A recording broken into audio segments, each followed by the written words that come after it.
Hi, April. How are you? I'm good. How are you? Thank you so much for having me today. Thank you for being on our show today. I really appreciate it. I'm super excited to talk about what it is that you're doing. You are a paralegal. You've been a paralegal for over 30 years, so you've got an incredible amount of experience under your belt. And and I talked the other day, and we talked about how you are helping women, female entrepreneurs with reading over contracts to help empower them. So I'm super interested to hear more about that. Yes, so luckily enough, I've been able to help probably about a half dozen women so far with their contracts, and that probably all started just this past April.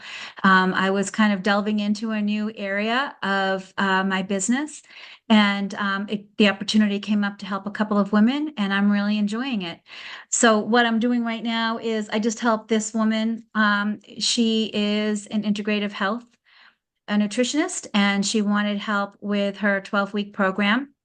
So we got together. I got all of her previous contract. I took some notes of who she is and what she is. I did some research for her and I prepared a document for her and her clients to sign. And she was completely satisfied with it, which made me happy because it's a lot of work, but I also want to make sure that cross every T and dot every I when I'm actually preparing the contract for the female entrepreneur to make sure that if something, heaven forbid, should happen, that they have something ironclad or as ironclad as can be in the legal world to fall back on. And so that's important. I'm a female entrepreneur, right? So if I needed to look something over, you could help me with that contract and say I have a question like 6 months from now. Is that something I can go back to and you can help me like clarify some details, or is it just a Absolutely. one-time process, or is it a continuing relationship? With my clients, I like to have a continuing relationship. So I'm not a one and done. I actually helped another woman with her contract in April, and then she just recently came to me at the beginning of this month of October, and I helped her with a second contract that she needed, that she wanted to pass along to her clients. So I love the idea of, working together and building a relationship throughout time. So for me, it's not a one and done. I enjoy helping people very much. And if they want my assistance and need my assistance, I'm more than happy to help and to keep the continued professional relationship going. It sounds like so you provided like a level of competence that allowed her to trust you even further with her endeavors. So that's an amazing, a good feeling, and what a great service that you're providing for people. So you Thank you. Yes. also the female entrepreneur side of it is always exciting because that usually means growth, right? Business growth and development.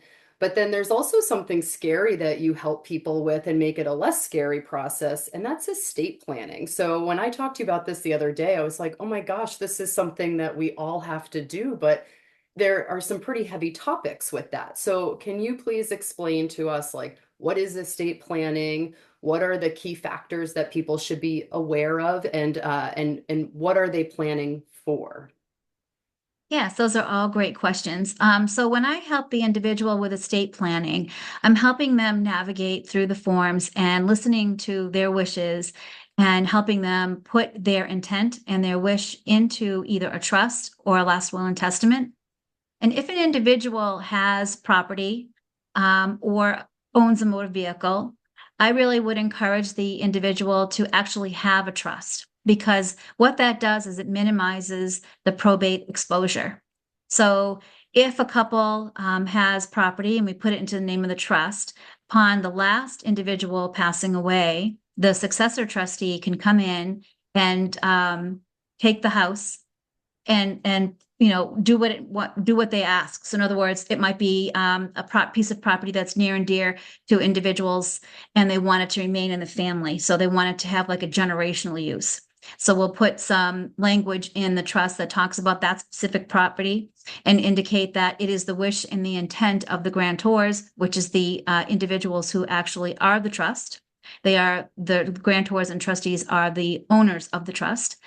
And we just outlined that it is their wish and intention because unfortunately you can't really dictate upon the grave. So it is their hope and wish that they will keep the property into the family and pass it down through generation to generation. And if that doesn't happen, we put a provision in there that says that if nobody wants it, they can go ahead and sell it, and then the proceeds get distributed as in accordance with how the trust is written. So typically it would be to a child or children, or if not, maybe if they don't have any, if a party doesn't have any children, then it might go to their siblings or friends or charity.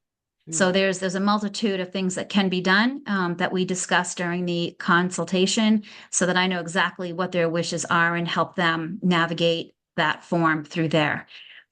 If an individual does not have any property, they rent, and they don't own their motor vehicles or anything like that, the best way for them to go would be just to have a standard will. And this way, the assets that they do have would have to be probated. However, their wishes and intentions would be administered through the probate court, and individuals would receive, their assets going through the court. So an executor would be appointed, and there's a process that you go through the probate court, and then whatever the assets that are in the trust, I'm sorry, in the will, would be distributed accordingly. And then lastly, we have powers of attorney for financial and healthcare. And we have an agent, a primary agent and a secondary agent.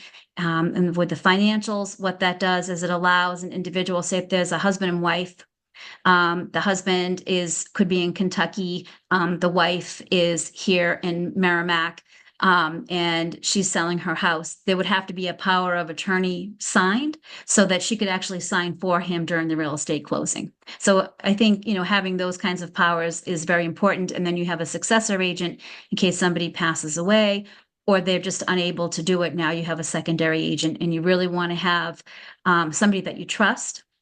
And same thing with your healthcare. You want somebody that you trust, and sometimes spouses don't appoint each other because they're fearful that their spouse won't be able to make that decision to pull the plug, as it were, if that's what it kind of came down to. Hmm. Hmm. And so I just want to back up just a little bit. So you said probate. So define what probate is for people like me who don't know much about, court terminology. Right. So let's just say you had a will, and you passed away, and now you have an executor who has to come in and collect all of your assets. But they can't be distributed because only your name is on the asset. So what they would have to do is they'd have to file what's called a petition for estate administration with the probate court in the jurisdiction in which you live. So let's just say you're a resident of Nashua. You would have to go through the Nashua probate court, and you would have to open up a petition for estate administration. Your executor would have to do that. And once they have their appointment, they could go ahead and administer your estate in accordance to your wishes of the will. However, in New Hampshire, we have a 6-month mandatory creditor claim period, which means that you would have to keep the estate open for a period of 6 months in case there were any creditors out there who wanted to do an attachment to your probate estate saying that they are owed X amount of dollars. Wow. And with that, you're looking at probably anywhere from 9 months to a year before you could actually close from beginning to end, just for if it's a basic probate estate where there's no issues, no problems. If there are issues and problems, unfortunately, it could take a heck of a lot longer.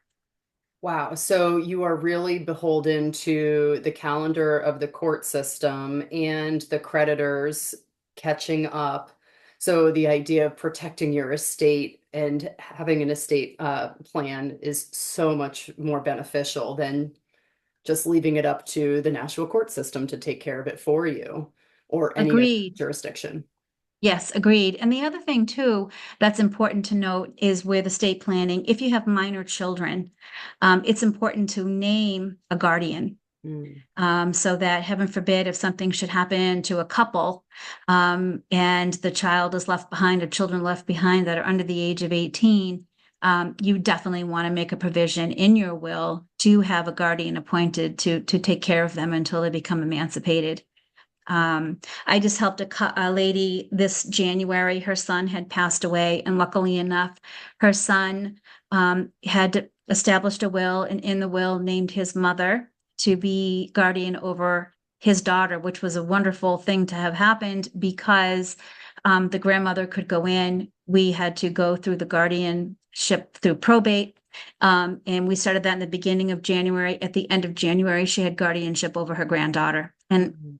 I really credit that to her son for having a will and having her listed because it just made it so much easier. Mm, mm.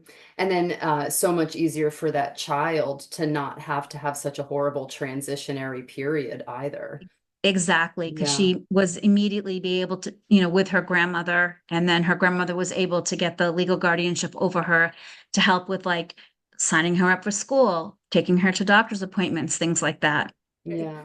So now, April, you right now are in the process of becoming certified as a New Hampshire family law mediator. Tell us what that entails. Yeah, so right now what I'm doing is I'm in the middle of classroom training. So that started in September and it's going to end beginning of November. And once I'm done with that, it's 48 hours of in-class training. And once I'm done with that, then I move forward and I can observe and be observed during mediation. And I have to have letters of recommendation and there's a couple other, you know, things that I have to adhere to in order to get the certification. Once I have that certification, my goal is to work with people who are going through a divorce and do private mediation. Private mediation is my preference over court-ordered mediation, and the reason being is because we don't have to worry about adhering to any court time constraints. With private mediation, if we wanted to start at 9 o'clock in the morning and we said, okay, we'll schedule from 9 to noon, noon time comes and the individuals are very close to having a final, you know, a final divorce decree or a final parenting plan, whatever the case may be, my preference would be to continue forward. As long as the parties are willing to do that, I think we should continue forward just to get it done because it's a very emotional process. Mm. And instead of having to tell someone, okay, we're done at noon, and now we got to come back on another date and another time, it's that gets tricky. And you know, and then we're rehashing everything all over again instead of picking up where we left off, possibly, or people forgetting what it is that they talked about. So it's not efficient economically or time wise. My preference would be to have private mediation with individuals. And even though I don't have my certification right now, if somebody did need a mediator going through divorce, I actually can help them. I just wanted to have the certification just to have something else in my educational background and maybe possibly make people feel a little bit more comfortable coming to a non-attorney um, to be able to mediate their divorce case. Mm. I can only imagine how emotionally exhausting that process can be. And then on top of that, to have something court appointed, the time frame being dictated by a judge, and then but you're talking about the emotional well-being and stability of your family. So I totally understand the benefit of what you're saying, being able to work with people, because you're right, 3 hours in, maybe it's the energy is starting to calm down, people are becoming more agreeable, and then you have to stop that clock. And it's like, oh my gosh, now you have to push repeat and start all over again and get back to Right. that sense of calm. I can only imagine that the way that you would like to progress with that is the most beneficial and what most beneficial and like helpful, right? From Right. an emotional Exactly. perspective. Yeah, Hmm. yeah. So Exactly. Yeah. Because go ahead.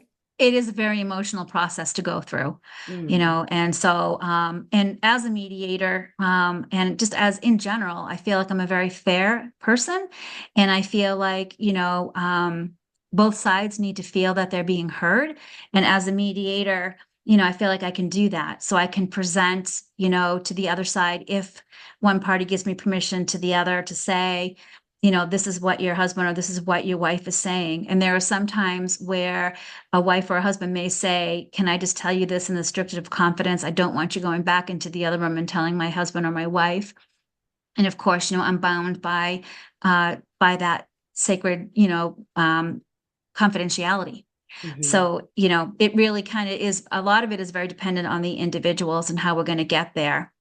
mm. But I feel like I will definitely be able to help people get to the other side, and not just by saying, hey, these are the forms we have to fill out, but understanding and being sympathetic and empathetic to what they're going through. Compassionate. Mm. Yes. Yeah. So, April, you're a wonderful human being. It's very obvious that you really thrive in the service of humanity, right? So you are helping women grow their businesses and with by empowering them with, confidence and security that they are legally supported.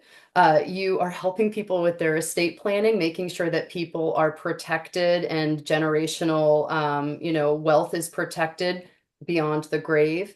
And then also people who are making very large transitions in life with their families, in, like you said, divorce or child agreements. So, what is it that drives you to be such a good person helping others? What do you get out of it? I really enjoy helping people in a time of need. When they're really coming to me they're coming to me really not necessarily for good reasons, right? For the contracts, they could be feeling stressed out. They want to make sure that their contracts are done correctly and they're done right, and they want it done in a timely manner.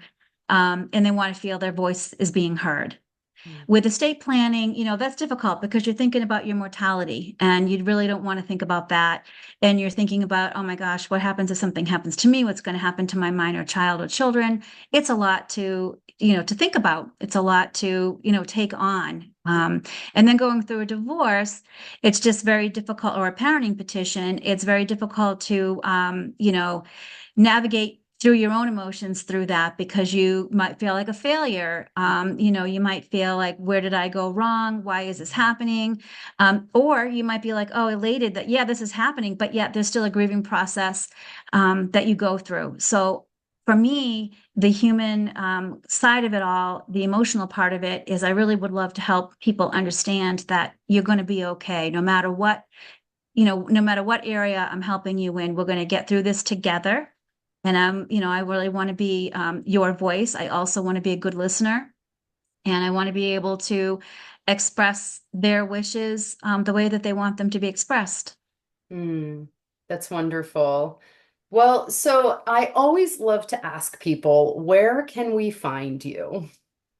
Yes, so you can find me. I have an office in Nashua. I'm at 20 Trafalgar Square on the fourth floor. It's CEO Suites in Nashua. And I can be reached at telephone number 603 341 6873. And I also have an email address of April at aprilbarkerparalegal.com. And feel free to reach out to me, whether it's contracts, whether it's estate planning, or whether you're going through a divorce. I'd be happy to help mediate the divorce. Or if you just need help, one individual is looking for help to fill out forms, I'm happy to help in any way that I can. I am very confident that you do your job well just by listening to you talk today. So it's clear that you come from a place of compassion and with great intelligence and a lot of experience, and you're only adding to that experience. So thank you so much for sharing with us today, April. I really appreciate it. Thank you for having me. It's been wonderful. Yeah, all right. Take care. Bye-bye. Thanks.